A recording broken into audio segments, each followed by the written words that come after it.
And now the news. And this week, Kansas defeats Corrins, Mercedes drives on the cloud, and Stellantis punishes freedom of choice. Kansas, which is in America, has officially passed the Kansas Motorsports Venue Protection Act. This landmark right to race law is designed to safeguard existing racetracks from whiny neighbors. This legislation means established racing facilities can give the finger to Susan and her complaints about noise on weekends. Under this act, racetracks are granted immunity from lawsuits filed by property owners who moved into the area after the racetrack was established. This protection applies to any home or business constructed within a 5-mile radius of a facility after it began operations. To qualify for these protections, a venue must maintain continuous operation without lapse for more than 4 years and also abide by existing permit conditions. The legislation saw overwhelming political support, passing the House 122-0 and the Senate 38-2. I don't really know what that means, but those are big numbers on one side. So while politicians do nothing to stop the raging baby that's causing us to nervously check the fuel pump when we fill up, at least they're protecting the right to use that fuel the way we please. Motorsports are a major economic driver for Canvas, generating over $743 million annually. The industry supports nearly 5,700 jobs and contributes $77 million in state and local taxes. Kansas joins other states like North Carolina, Iowa, Oklahoma, and Tennessee in passing similar protections. I really hope this spreads all over the world. Racetracks are a great source of income, and they also keep a lot of racing off the streets. And contrary to what Meredith thinks, there are many people who love listening to a race day from their backyard. With people of that nature now knowing that their days of filing complaints while fully erect are numbered, we can only hope they move out of the area, giving prime real estate to those who can think of nothing better than sitting outside on the porch and enjoying the wonderful sounds of motor racing. Mercedes has introduced a new version of the GLS, and honestly, I don't really care. What I care about is one of the features that they're introducing with it: cloud-based suspension. And no, this isn't some wonderful magic invention. It's literally suspension that connects to the internet. What this does is it analyzes the road ahead 1,000 times per second, looking for potholes and such, then sends that info up to the cloud. This is then transmitted to other Mercs with the tech, allowing them to pre-adjust their suspension according to what the data says. If you're wondering if I'm about to go on a rant about how complicated cars are, then wonder no longer. I am.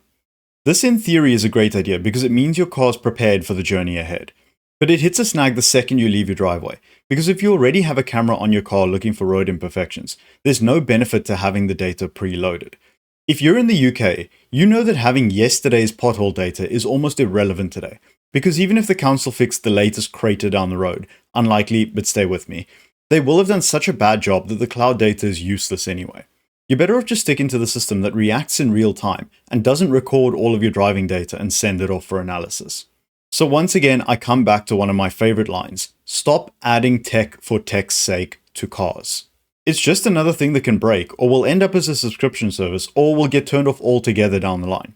S-level Mercs have always done a great job of making a drive very comfortable. There's no need to reinvent the wheel, or the shock in this case.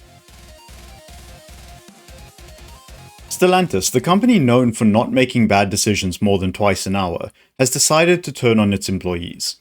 Firstly, it started enforcing a full-time in-office policy. That's neither here nor there because it's the company's prerogative. It does, though, lead us on to the main point: the parking for said employees. If you work in Stellantis' head office, and you're not paid enough or have low enough dignity to own a Stellantis car, you could get in trouble. Stellantis policy states that the closest parking lots to the building are designated only for Stellantis vehicles, meaning you're punished if you're not part of the family. Offending staff are being ticketed by the security on site. Now, the ticketing is performative, meaning they're not actually charged, but even if you're not having your pay docked, HR will doubtless want a few words eventually. This concept is not new, with American OEMs implementing these policies for decades already, but that doesn't mean it isn't ridiculous. And even more so if you're new to the workforce, say anywhere from COVID times to now. Imagine getting a job there, but being told because you're a junior and can't afford to replace the 15-year-old Toyota your parents bought you, you now have to lengthen your workday that little bit more with a nice walk through the rain. Great way to boost morale. I will add for sake of balance though that some companies do offer a discount for employees on new vehicles, but new cars aren't cheap, so how much this helps is anyone's guess. Now, obviously this is completely within the company's right to do, but I just don't understand why. It's not like every day is marketing photos day for the building. And these people work hard just to keep their jobs, knowing what the market looks like at the moment, especially in the auto industry. So to then punish them for either not being paid enough or, God forbid, exercising their right to choose, just speaks to an awful corporate culture. You're literally segregating people based on their personal choice, only giving benefits to the employees who fall in line. You point them at each other or at you as a company, or for a minute ego boost. Stellantis wonders why they keep losing money and heading down the wrong paths. It's because they've made enemies of themselves, rather than uniting the workforce to outdo the competition. Extended Range Electric Vehicles, or EREVs. These are a type of hybrid where the car acts as an electric car, but has an internal combustion engine used as a generator to recharge the batteries. So think Fisker Karma. In theory, it offers the best of both worlds. You never need to worry about long charging times. You get a massive range, but you also get the drivability of an EV. In practice, however, it's actually the worst of both worlds. Technically, it's still an EV, because the petrol motor isn't driving the wheels, so it needs electric motors and a big battery. But unlike an EV, you're also dragging around a heavy engine that's working hard to make sure it's charging the batteries faster than the electric motors can drain them. Also, the engine is less efficient, because most of the world focuses their emissions anger on engines that are actually connected to the wheels. The EU isn't though, and the new Euro 7 standards effectively make these cars pointless for the European market. This is where there's a divide. On one side, you have companies like VW, MG, and most Chinese manufacturers saying that the added weight plus the Euro 7 standards, plus the fact that EV adoption is already quite good in Europe, mean that EREV is a non-starter on the continent. But it does make sense to have them in countries where either emission standards are more relaxed, like China, or for countries without good EV infrastructure, meaning there's still a massive market for this type of vehicle. Then on the other side, you have Leapmotor. They're a Chinese company but have European ties to Stellantis. You know, good old Stellantis that we know makes very good decisions all of the time. They think that EREV is the exact thing the EU needs, all evidence to the contrary.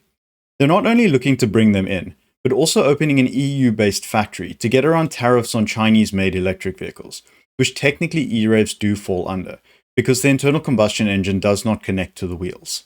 Renault fall into this camp too, but unlike the single-cell organisms running Stellantis, they've already invested heavily in plug-in hybrid cars, the vehicles that are currently seeing massive success across Europe.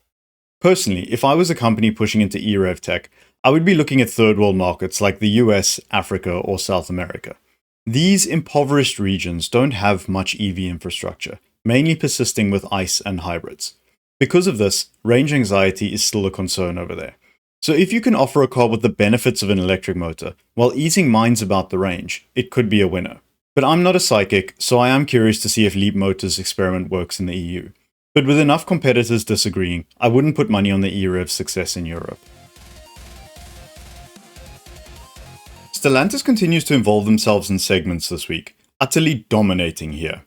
The DV5R engine might as well be thrown away at this point. As if it went bad enough that they were catching fire at random, they've now switched to full Allahu Akbar mode. The water pump pulley could slip, which at best causes a loss of power, and at worst misaligns the timing belt. And if that happens, the engine instantly becomes recycling. Not ending there though, the sprocket of the water pump pulley could fall off too, meaning carnage both for your engine as well as the car behind you as the sprocket bounces up off the road and smashes their windscreen. Rolling car bombs are as follows: Fiat Doblo, Fiat Scudo, Citroën Berlingo, Citroën Jumpy, Peugeot 208, Peugeot 308, Peugeot Expert, Peugeot Rifter, Peugeot Partner, DS4 and DS7. No doubt, this won't be the last we hear of this motor or of Stellantis recalls. Nissan is learning that have another brand build your cars means you inherit its problems too. Nissan Micros are suffering from the same battery fire risks that Renault 5s are. No doubt in a few years I'll be adding the Ford Focus to this list of Renault recalls too. More battery fire news.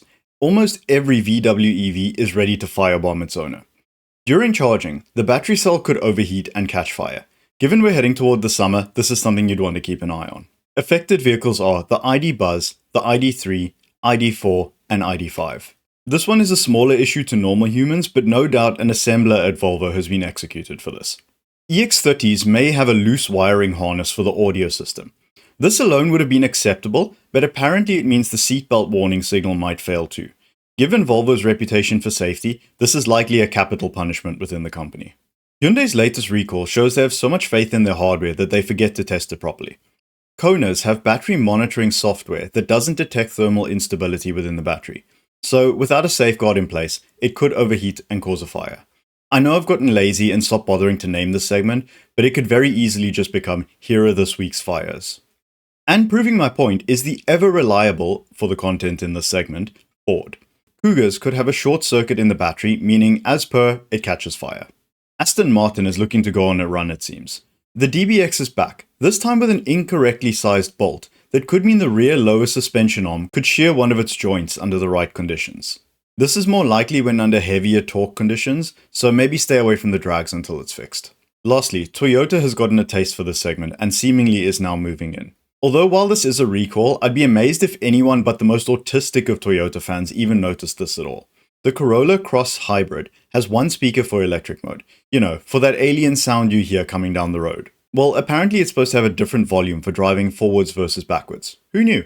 The car, though, only ever uses the forward driving volume, meaning it's apparently too quiet for people who can't stop staring at their phones long enough to notice a car reversing at them. Obviously, this is a software fix, which will happen when it does. Alternatively, you could just resort to blasting some speed metal while reversing, or making the reversing noise yourself. And that is the end of the news.